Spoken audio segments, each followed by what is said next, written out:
Doctor کے پاس مریض بھیجنے کا کمیشن لینا. ڈاکٹر کے پاس مریض بھیجنے پر ڈاکٹر سے کمیشن وصول کیا جا سکتا ہے. عبد الواحد: جی اس بات کا کمیشن لیا جا سکتا ہے کہ اس ڈاکٹر کی آپ ایڈورٹائزمنٹ کر رہے ہیں. بھئی لوگوں کو پتہ نہیں, آپ ڈاکٹر سے کہیں ٹھیک ہے جی میں آپ کی کلینک کو متعارف کرواؤں گا, میں لوگوں کو بتاؤں گا یہ ڈاکٹر ہیں, تو فی پیشنٹ میں آپ سے اتنا کمیشن لوں گا, جائز ہے. لیکن اس میں پیشنٹ کے ساتھ دھوکہ نہ ہو. دھوکہ کیسے ہوتا ہے کہ آپ نے پیشنٹ کو بتایا, پیشنٹ آپ کے پاس آیا کہ یار میرے کڈنی میں تکلیف ہے, آپ نے کہا کہ یار میں بڑا اچھا کڈنی اسپیشلسٹ جانتا ہوں اور زبردست علاج کرتا ہے وہ, تو آئیے چلیے اس کے پاس. اب پیشنٹ یہ سمجھ رہا ہے کہ یہ مجھے اس لیے اس کے پاس لے کر جا رہا ہے کہ واقعی وہ کڈنی کا بڑا اسپیشلسٹ ہے, حالانکہ آپ اس لیے لے کر جا رہے ہیں کہ آپ کا وہاں سے کھانچہ کھلا ہوا ہے, اس لیے نہیں لے کے. اگر وہاں سے کھانچہ کھلا نہ ہوتا تو آپ اس کے پاس نہ لے کر جاتے, آپ کسی اور ڈاکٹر کے پاس لے جاتے, کیونکہ وہ کڈنی کا اسپیشلسٹ تو وہ بھی ہے, کڈنی کا تو وہ بھی اسپیشلسٹ ہے.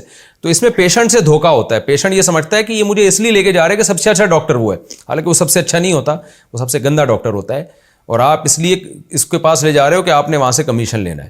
تو یہ پھر دھوکہ ہے, یہ پھر جائز نہیں ہے. اگر اس طرح کا دھوکہ نہ ہو تو نارملی کسی ڈاکٹر کو پروموٹ کرنے کے لیے, کسی میڈیسن کو پروموٹ کرنے کے لیے, یا کسی بھی پروڈکٹ کو پروموٹ کرنے کے لیے جیسے کمیشن لینا جائز ہے, تو ڈاکٹر کو پروموٹ کرنے کے لیے یا اس کو مریض فراہم کرنے کے لیے بھی کمیشن لینا جائز ہے. اس طرح کا دھوکہ نہیں ہونا چاہیے اس میں.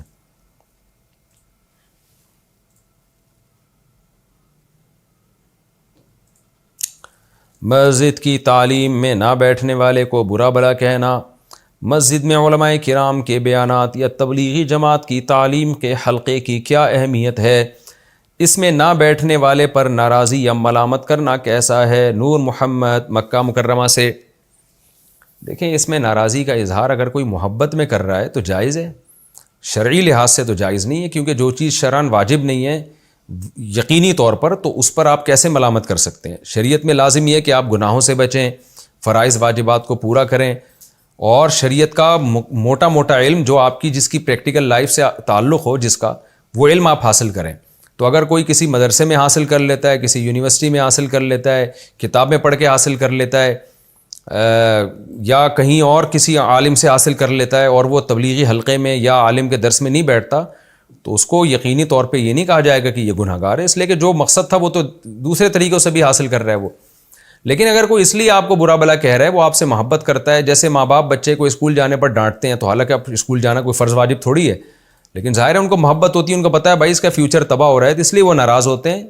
تو اس کا شریعت سے تعلق نہیں ہے, اس کا تعلق ہے محبت سے. تو جس کو محبت ہوتی ہے وہ ناراض بھی ہوتا ہے, ملامت بھی کرتا ہے, تاکہ آپ پڑھ لو, آپ انسان بن جاؤ, آپ اچھے آدمی بن جاؤ. تو بعض دفعہ دوست احباب ناراض ہو رہے ہوتے ہیں, آپ کے بڑے ناراض ہو رہے ہوتے ہیں, بھائی علماء کے درس میں کیوں نہیں بیٹھتے, تبلیغ کے حلقے میں کیوں نہیں بیٹھتے؟ اس لیے کہ ان کو آپ کی فکر ہوتی ہے کہ نہیں بیٹھے گا تو بگڑ جائے گا, خراب ہو جائے گا.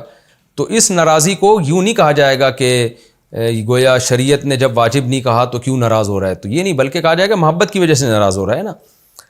کہ جیسے آپ صبح ناشتہ نہیں کرتے, مائیں ناراض ہوتی ہیں. اب کوئی اماں سے کہے اماں کیوں ناراض ہو رہی ہو, میں پراٹھا نہیں کھا رہا, تو کیوں ناراض ہو رہی ہو, کیا اسلام میں پراٹھا کھانا واجب ہے؟ بخاری کی کوئی حدیث دکھاؤ جس میں لکھا ہو پراٹھا نہیں کھاتا وہ بچہ نالائق ہے.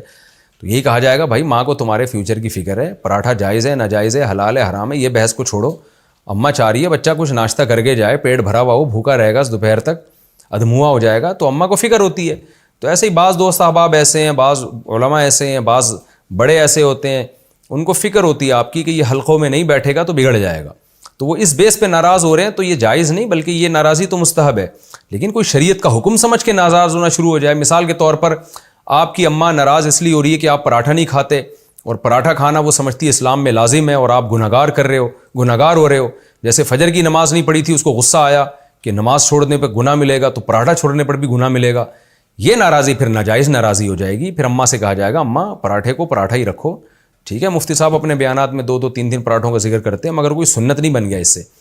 تو وہ شریعت کا لازمی حکم سمجھ کے اگر کوئی ناراض ہو رہا ہے تو پھر یہ غلط ہے, پھر یہ شریعت پر زیادتی ہے کہ جس چیز کو شریعت نے لازم قرار نہیں دیا آپ اس کو لازم قرار نہیں دے سکتے. علم سیکھنا فرض ہے, لیکن وہ اسپیسیفک کسی خاص حلقے میں بیٹھ کے یا کسی خاص جگہ پہ جا کے فرض نہیں ہے. ہر آدمی کا مختلف مزاج ہوتا ہے, کسی کو کوئی عالم صحیح لگتا ہے, کسی کو کوئی عالم صحیح لگتا ہے, کوئی صرف کتابوں سے فقہی مسائل موٹے موٹے سیکھ لیتا ہے. تو اس طرح سے ٹھیک ہے, اس میں کوئی حرج نہیں ہے. اسباب کی طرف نسبت کرنا کیا شرک ہے؟ کیا اسباب کی طرف نسبت کرنا شرک کے زمرے میں آتا ہے؟ مثلا مجھے اللہ تعالیٰ نے سمندر میں ڈوبنے سے بچایا تھا، تو میرا بطور ذریعہ کہ یہ کہنا کہ فلاں چیز کی وجہ سے بچ گیا تھا، یا فلاں ڈاکٹر اور فلاں دوا نے مجھے مرنے سے بچا لیا، تو کیا یہ شرک ہوگا؟ نور محمد مکہ مکرمہ سے، نہیں جی، یہ شرک نہیں ہوگا۔ اللہ تعالیٰ جب کسی کو بچاتے ہیں تو کسی ذریعے سے ہی بچاتے ہیں۔ آپ یوں کہیں کہ فلاں چیز نے مجھے بچا لیا ہے، لیکن اللہ کا فضل ہوا تھا، تو بعض دفعہ ڈاکٹر ہوتے ہیں، دوائیں بھی ہوتی ہیں، بندہ نہیں بچتا، تو وہ نسبت مجازن کی جاتی ہے، حقیقی نسبت تو اللہ ہی کی طرف ہوتی ہے۔ تو بعض لوگ بڑے وہمی ہو جاتے ہیں توحید کے معاملے میں۔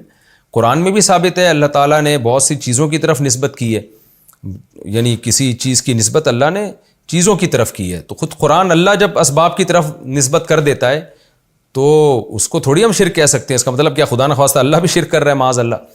تو قرآن اور حدیث میں یہ بات ثابت ہے۔ جیسے حدیث میں آتا ہے کلونجی میں بیماریوں سے شفا ہے، تو مطلب کیا مطلب؟ کلونجی کھانے سے شفا ملے گی؟ اب کوئی نہیں، کلونجی سے نہیں، شفا تو اللہ کے حکم سے ملے گی۔ تو بھائی کلونجی کھانے سے جو شفا ملے گی وہ بھی اللہ کے حکم سے ہی ملے گی، اللہ نہیں چاہے گا تو تھوڑی ملے گی۔ تو یہ چیزوں کی طرف نسبت کرنا یہ شرک نہیں ہے۔ کیا آنکھ پھڑ پھڑانا بری علامت ہے؟ اگر کسی کی ایک آنکھ بار بار پھڑ پھڑائے تو کہتے ہیں کہ یہ کسی بری چیز کے آنے کی علامت ہوتی ہے، کیا یہ بات درست ہے؟ ہدایت اللہ صاحب کشمیر سے، نہیں بھائی، آنکھ پھڑ پھڑاتی ہے وہ گیس ویس جو ہے نا، پراٹھے آج کل لوگ میرا بیان سن کے بہت کھانے لگے ہیں، تو پیٹ میں جب گیس ہوتی ہے وہ تو ادھر ادھر پھدکتی ہے، وہ جہاں اس کو جگہ ملتی ہے وہاں جاتی ہے، تو وہ آنکھ میں بھی کبھی چلی جاتی ہے تو وہ پھدکنا شروع ہو جاتی ہے، جہاں تک میری معلومات ہیں، باقی ڈاکٹر ہی بتائیں گے کہ یہ صحیح ہے کہ نہیں ہے۔ تو اس کا کوئی نحوست سے یا بری قسمت سے یا بری چیز سے اس کا دور کا بھی کوئی تعلق نہیں ہے۔